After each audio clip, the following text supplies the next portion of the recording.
Senate Armed Services Subcommittee on Seapower convenes this morning to examine Navy shipbuilding programs. We welcome our three distinguished witnesses, Ms. Allison F. Stiller, performing the duties of Assistant Secretary of the Navy for Research, Development, and Acquisition. Vice Admiral William K. Lesher, Deputy Chief of Naval Operations for Integration of Capabilities and Resources. And that's a mouthful. And Lieutenant General Robert S. Walsh, Deputy Commandant for Combat Development and Integration. Our subcommittee is grateful to all of you for your decades of service. We are at a critical juncture for shipbuilding. We currently have 276 ships in the fleet.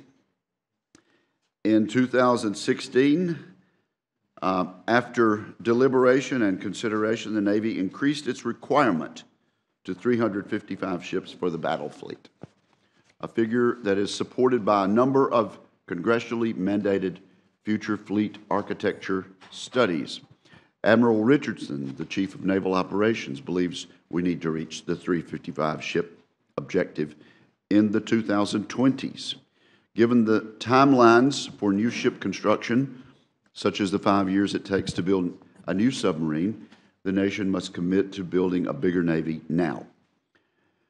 While I support the budget request's focus on improving readiness, I agree with the CNO that we must build more ships at the same time. The Navy's FY 2018 budget request includes funding for 8 new construction ships, which is one less than the number procured in 2017. Following the budget submission, the administration announced a request for a second littoral combat ship, but Congress has not received the formal documentation. While the budget request is a good start, the shipbuilding industrial base can support higher levels of shipbuilding today. In fact, the CNO's white paper, The Future Navy, states that the industrial base could build 29 additional ships over the next 7 years, over and above those that are already projected. Given sufficient and stable funding, industry leaders told the subcommittee that their shipyards are up to the task. In addition to new ship construction, some naval analysts have proposed increasing the size of the fleet through reactivating ships, extending service life, and other alternatives. The subcommittee will explore all options. The nation has supported a major fleet expansion before. During the Reagan-era buildup, the Navy added 91 ships to the fleet in 8 years. This subcommittee wants to help the Navy build a firm foundation in this year's authorization bill to support a substantial buildup in the near future.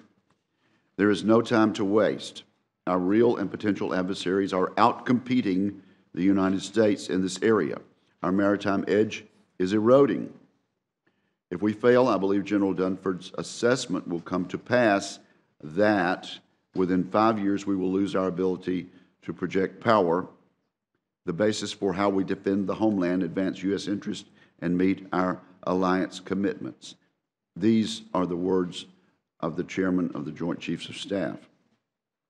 I would like to hear our witnesses' views on this critical juncture and 4 other key issues. First, industrial base vitality. The Navy must comply with the law and submit its 30-year shipbuilding plan to Congress. The strength of our shipbuilding industrial base will determine the viability of the plan. Reaching the Navy's 355 ship objective is not possible without the unique skills, capabilities, and capacities inherent found in the new construction shipyards, repair facilities, and among our dedicated suppliers. The witnesses should describe the budget request's effects on the shipbuilding industrial base. Subcommittee would also like to hear about ways in which Congress can help support the industrial base. Second, best use of taxpayers' resources. The subcommittee will conduct rigorous oversight of shipbuilding programs to ensure the Navy is making the best use of taxpayer dollars. Congress expects Navy shipbuilding programs to deliver promised capability on time and on budget. Schedule delays and cost growth put additional strain on the legacy platforms which these new ships will replace. Specifically, I'm interested in understanding why the cost of the USS Enterprise CVN 80, is more than $1 billion greater than the previous aircraft carrier, USS John F. Kennedy. I also remain concerned that the key warfighting capabilities of the LCS, including mine countermeasures and anti-submarine warfare, have fallen years behind schedule and remain unproven. The witnesses should address the Navy's plan to pursue full and open competition in selecting a new frigate with greater lethality and survivability. Third, building the future force. This subcommittee also has a duty to shape the future of our Navy. Each of our surface combatant ships, cruisers, destroyers, and littoral combat ships will begin retiring within the next 20 years. Now is the time to determine the requirements for our future surface combatants, as well as the munitions they will carry.